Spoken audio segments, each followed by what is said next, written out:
Well, hello there, YouTube. Hey friends, and happy Monday. And guys, guess what we're talking about today? What are we talking about today? Y'all, we talking about our dating story. Drum roll. How we met, when we kissed. We ain't talking about that. No, we are. Oh. But yeah, we're talking about our dating story today. I know you guys, a lot of people ask us like, how did it all happen? Yeah, how did it happen that a fine specimen as myself would? Yeah. I'm just kidding. Oh, no, ladies before gentlemen, you go. Really? You tell your side of it, then I'll tell my side of it. Okay, just to let you know, there'll probably be a part 1, part 2, part 3, part 4. Yeah, there's a lot of parts to it. So this is just the beginning. I met Frederick when I turned 30. And yeah. Whew, 30 years old. So I was waiting a long time in my 20s for this hunk.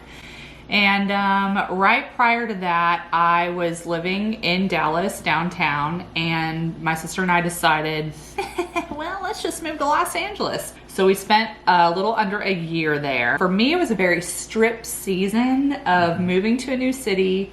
Really didn't know anybody but my family, really having these big dreams of what could happen, even maybe potentially meeting a husband. And I lived in my grandma's house, up in this tiny little room with a bunch of porcelain dolls. Which I saw those dolls and it was slightly creepy first time. My grandma was so That's sweet. part of the story. She Anyway, collected all these dolls. Let me tell you, I had lost my job prior to that, lost all my money, and had like $20 to my name. I'm not even joking. I was 29 years old and hit rock bottom. So there was many days spent in this room, kind of allowing God to give me new vision. Like when you hit rock bottom, you're just like, the only way is up. Yeah. To just start visioning and dreaming. And I'd already been dreaming and praying for a husband for a while, but I'm like, now he's really not gonna find me because I'm up here with all these dolls. Y'all, this sounds like a little crazier than it was. He won't find you if you're up there with a bunch of dolls. I was in worship and in the Word for a bulk amount of time. I think my grandma thought I would die up there single. And all that to say, ended up moving back to Texas after 9 months. And that's when I felt like, wow, God's really shown me some vision for me personally. So I had been feeling called to worship and had never been a worship leader or anything, but then the Lord's like, yeah, you should go try it out at one of the largest churches in America. And you're like, don't think so. So I joined. At the time it was a choir, you had to be in the choir. And but where were you? I'm gonna pause right there. Before that, like when I moved back to Texas, a lot of my friendships had changed. I was again in this like felt like isolated kind of time. I was looking for a job. I was like, I cannot believe I moved back to Texas. Really was not thinking about a husband because I was just trying to get my life together. 5 years before I met her, I moved to Dallas and just was at a different church. And actually I was serving deep into that church. And actually that was at the point where I was saying, I want to become a better man. I want to truly focus on my walk with Jesus. And because I was tired of just running. I was like, okay, I hear you, Lord. I'm gonna answer this call and I'm gonna just work on me becoming a better man. So I was doing that, heavily involved in the church I was at, and then fast forward 3.5 years later, I started felt like the Lord was telling me it's time to move to a different church. And I always said I wouldn't go to a mega church. I wouldn't go to a huge church because then there's no community. Nobody's going to know me. I won't have no friends. These are legit things I was saying at maybe 25, 24 years old when I moved. But ended up at going and listening and obeying and going to that church and just started serving there. And I was like, okay, I'm going to serve. This is what I'm going to do. I'm going to just serve. People. And one of the reasons why I felt the Lord was moving me on to a different church, no lie. It was one time, my quiet time, and I felt the Lord was like, you're not going to find a wife at this church. Jesus keeps it real. He keeps it real. He told me. So I was like, oh, that's so good. that's a real good reason for me to listen and obey you and follow your lead here. So I ended up because Jesus cares about your dating life. He does, though. So I started serving here, and the Lord started, as he was actually working on Jacqueline and telling her that she needs to start pursuing worship, he was actually doing the same thing with me, and I was like, I don't want to do that. So I had these arguments back. I don't want to do that. I don't want to sing. They don't need me. There's no one up there to look like me. There's no one up there that seems like they like the things I like. You know, I'm in this style or all these different things. I felt like I would be an odd person out from everybody else that I was seeing. Because worship leaders aren't into style. No, but I'm not saying worship leaders aren't into style. I'm just saying I couldn't see me represented out there where I was looking at the time. Are you saying because it was a predominantly white church? No, I'm just saying I couldn't see anyone like me represented out there while I was watching and listening. But it was great worship. I was connected. But at the same time, the Lord was telling me that's the exact reason why you need to do it. Fast forward. That's where we met, the choir. I guess we both wasn't really looking for someone at the time while we were doing it. Oh, she was looking. My head was kind of down because I didn't want to be the guy that was trying to date all the girls in the church. You don't want to be that guy, the guy that's going out with all the girls. You could have been that guy? I feel like anybody could be that guy if they want to be that guy. Anyone could be that guy. You just have to ask a bunch of girls out and you be that guy. At that point in time, I was more so looking for the one, not anyone. So I wasn't lonely. I was just looking for the one. Yeah, I think and we haven't even went into our past, but I think Frederick and I had walked many years to this point with the Lord. So who we were 7 years prior to that as club kids. Yeah. I mean, I was a dummy. When I saw him, I was immediately like, okay. Why? I thought you were good looking, obviously. No, but why do you have that reaction? Because you were exactly. You were wearing a tight shirt. Guys, I was wearing an extra large shirt. No, you were wearing a tight shirt. No, she's saying it's tight because he had to speak in front of everybody. She's saying it's tight because she said the first time she saw me, I had all my arms out, and then I got called on to tell where I was from by the choir director because I'm from the Bahamas. You know what you're doing. You know what size shirt you want to put on to enhance your muscles. I wore my size shirt. No, you were out there She told me to raise my hands. I was like, I played basketball, so I raised my hands. And then that was number 2. So just because your eyes beheld something you like, don't try to beheld something I like. Try to find the most churchy word I could use. It beheld his muscles, and I was literally automatically he said athlete. Yeah. He had the tight shirt on. I said I played basketball in college. And he was the only black person in there. So then I was like, I'm highly attracted to this person, but I'm not gonna just target. I'm just not gonna Well, she did. She tried to put me in a box. I put you in a box. So then I was just like, oh my gosh, this guy. But then as we kept showing up to choir, I'm like, I am really into this person, but I'm gonna stay. And music started playing in our ears. No, what had happened is you and a guy in there. Okay, so because I didn't come from a super church back. I grew up in church, obviously, but I didn't spend youth in church. I didn't spend my young adult life in church. I barely had a Christian friend. I at times felt oh my gosh, I'm the girl who loves R&B and this and that. And him and a guy during one of the Sunday services started singing what'd y'all sing? Oh, we were singing Prerogative by Bobby Brown. During while they were walking up. While we were walking out, I was singing it. I actually started singing it, and I was surprised that he finished it.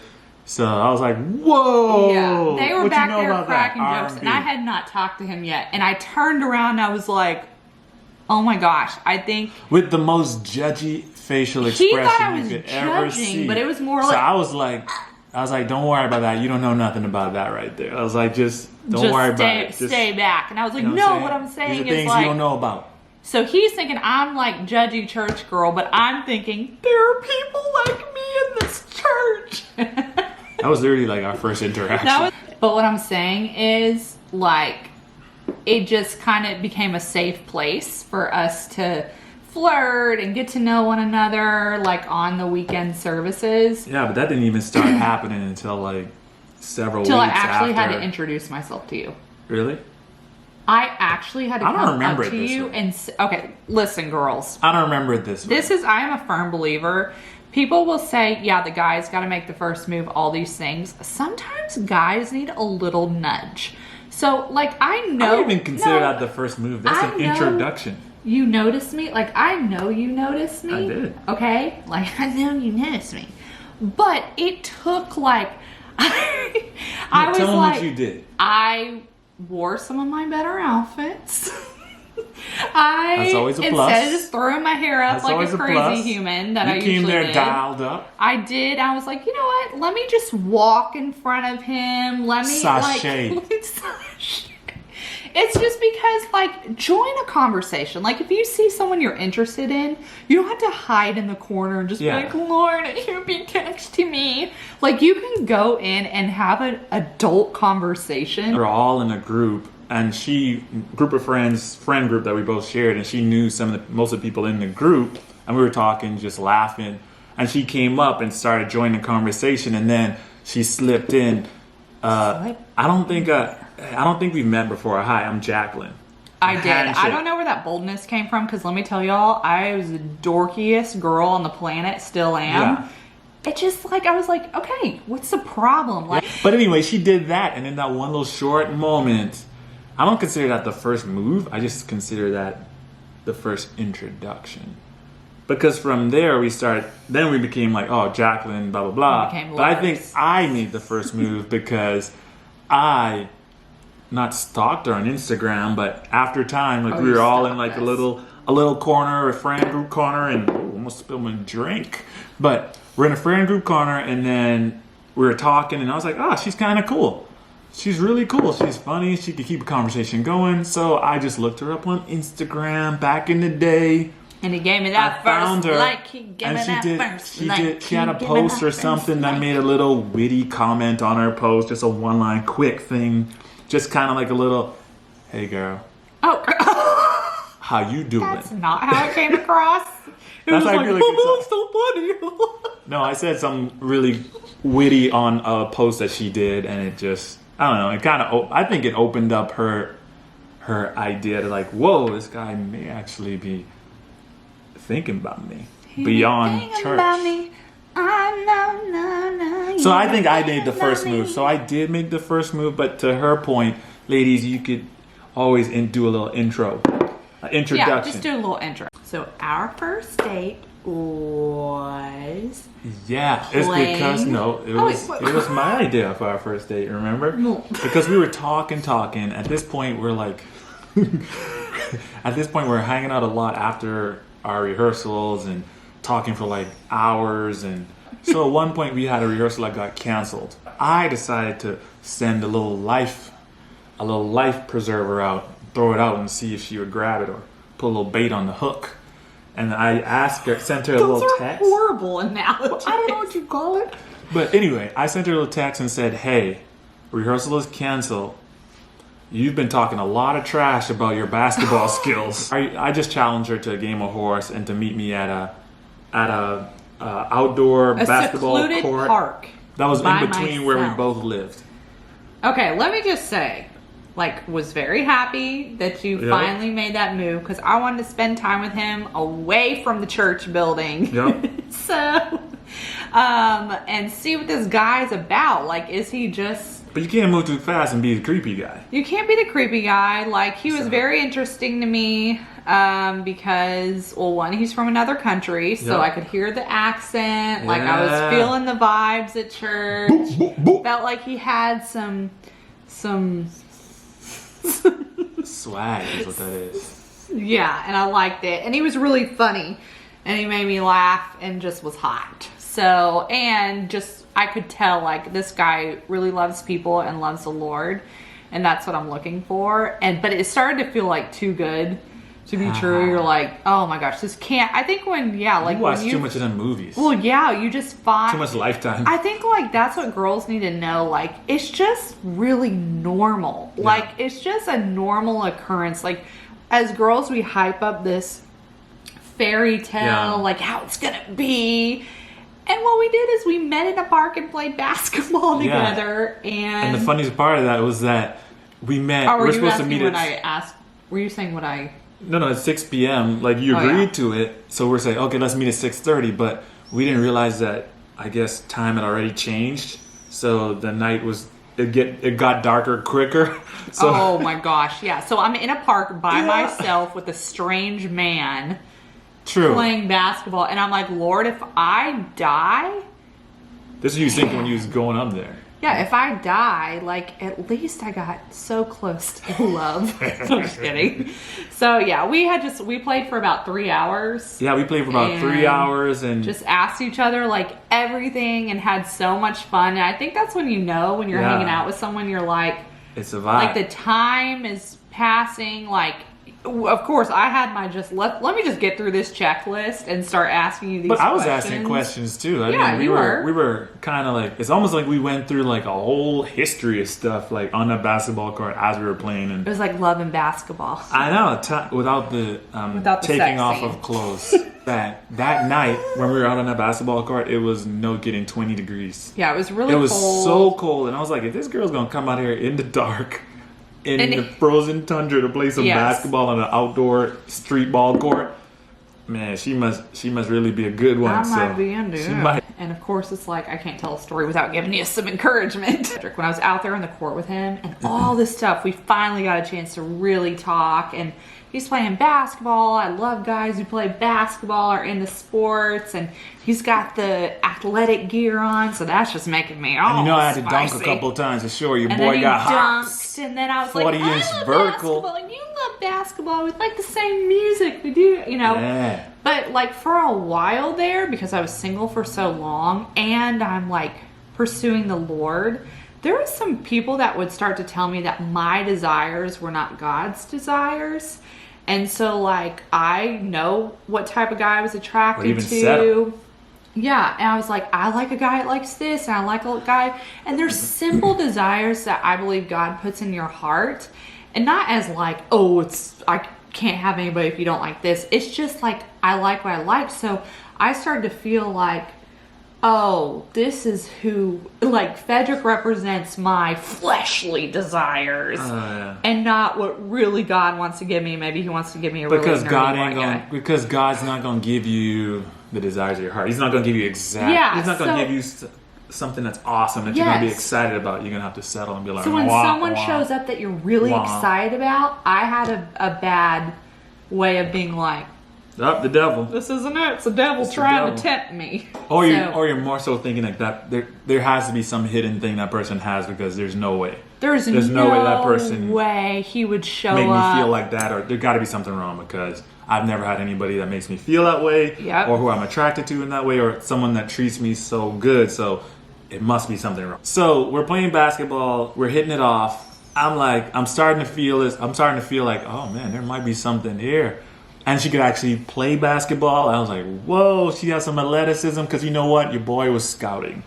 He was like, if I'm going to marry this girl. Scouting one of my things was I wanted a girl that loves sports like I love sports, but also could play sports and have some athleticism. Because I'm like, hey, we're thinking future. We're thinking kids. Like, I want my kids to be in sports. I contribute, but I want her to contribute on athleticism side too. So, hey, trying to make an athlete. So I thought of these things. These are things, random things guys think about sometimes, but in a good, healthy Christian way. Oh, gosh. I left that basketball court thinking, whoa, I want to hang out with her again. Like I would definitely hang out with her. I hope she had fun. You know, that awkward kind of thing where you go on that first date and you're like, you don't really know if they had fun or they're just trying to say it just to get the date over with. No, I was like, oh, come to mama. Needless to say, the date was great. And we went to our cars, and Jacqueline decided to ask me the last question. She's like, I have to ask this question. But I'll tell you what she asked next video. So Okay, if guys. you made it to the end of this video, thanks for watching. Video. We have to split it up because it's just too much of our story that we want to share. So Yep. So there'll be a part 2. Anyways, if you have any specific questions about our dating story, please put them below and we will answer them in the next video. And as always, don't forget to hit that subscribe button. Y'all. This has been fun. I will see you again next on Another another in our day. next video. Okay, bye.